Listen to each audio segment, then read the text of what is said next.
Day to day news Bharat में मैं साक्षी चौहान आपका स्वागत करती हूं। Day to day news Bharat आपसे वादा करता है कि पूरी निष्पक्षता के साथ पत्रकारिता करेंगे। हमारा कोई भी पत्रकार किसी से कोई उपहार या विज्ञापन स्वीकार नहीं करेगा और ना ही किसी को ब्लैकमेल करेगा। हम समाज के दबे कुचले लोगों की आवाज बनेंगे।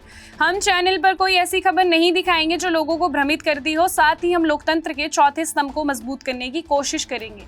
चलिए बात कर लेते हैं यूजीसी की। विश्वविद्यालय अनुदान आयोग यानी कि यूनिवर्सिटी ग्रांट कमीशन द्वारा लागू किए गए उच्च शिक्षा संस्थानों में समानता को प्रोत्साहित करने के नियम 2026 को लेकर विवाद लगातार गहराता जा रहा है। उत्तर प्रदेश से लेकर कई राज्यों तक इस मुद्दे की गूंज सुनाई दे रही है। स्वर्ण समाज यानी जनरल कैटेगरी ने इस नियमावली के खिलाफ मोर्चा खोल दिया है। जहां सरकार इसे समानता बढ़ाने और जातिगत भेदभाव को समाप्त करने की पहल बता रही है, वहीं विरोध करने वालों का कहना है कि ये नियम बड़े पैमाने पर असमानता को बढ़ावा दे रहे हैं। इस मसले को लेकर केंद्र सरकार पर राजनीतिक और सामाजिक दबाव लगातार बढ़ता जा रहा है। आपको बता दें कि ये पूरा मामला क्या है। नए नियमों के तहत धर्म, जाति, लिंग, स्थान और दिव्यांगता के आधार पर किसी भी प्रकार के भेदभाव को रोकना अनिवार्य होगा।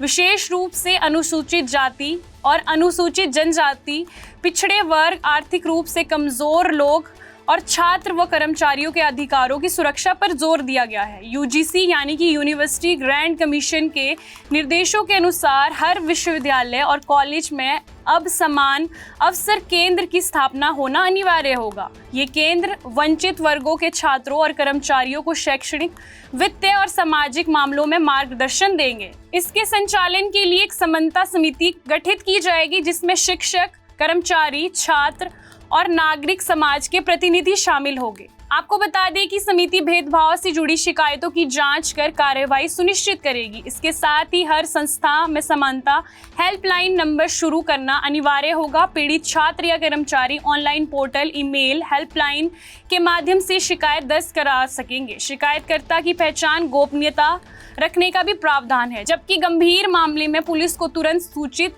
करने की व्यवस्था होगी। कैंपस में निगरानी के लिए समता समूह, इक्विटी स्क्वाड बनाए जाएंगे जो छात्रावास, लाइब्रेरी, प्रयोगशाला और अन्य संवेदनशील स्थानों पर नजर रखेंगे।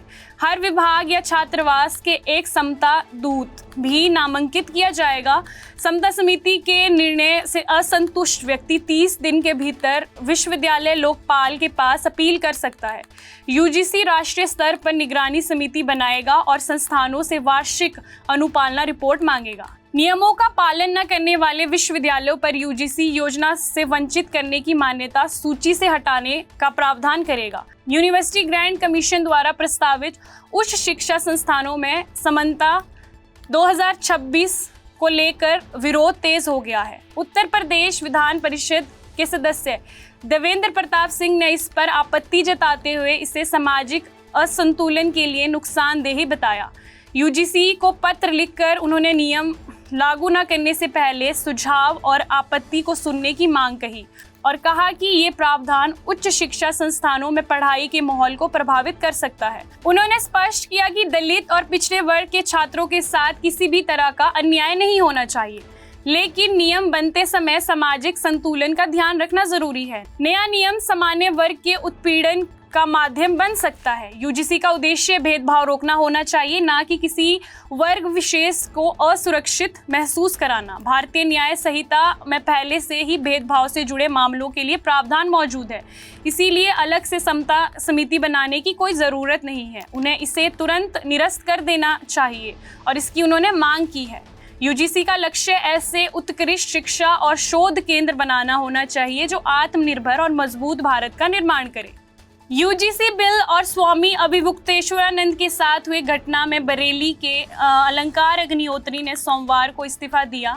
अलंकार अग्निहोत्री 2016 बैच के पीसीएस ऑफिसर है। उनका कहना है कि वे स्वामी अभिमुक्तेश्वरानंद के शिष्य की पिटाई से आघात है। साथ ही उन्होंने यूजीसी के नए कानूनों पर विरोध जताया और उन्होंने कहा कि सरकार इन फैसलों को जल्द ही वापस ले। और उनकी सोशल मीडिया पर एक तस्वीर वायरल हो रही है जिसमें वे पोस्टर लेके अपने आवास के सामने खड़े दिखे और यूजीसी के नियमों का उन्होंने एक पोस्टर बनाकर लोगों के साथ साझा किया।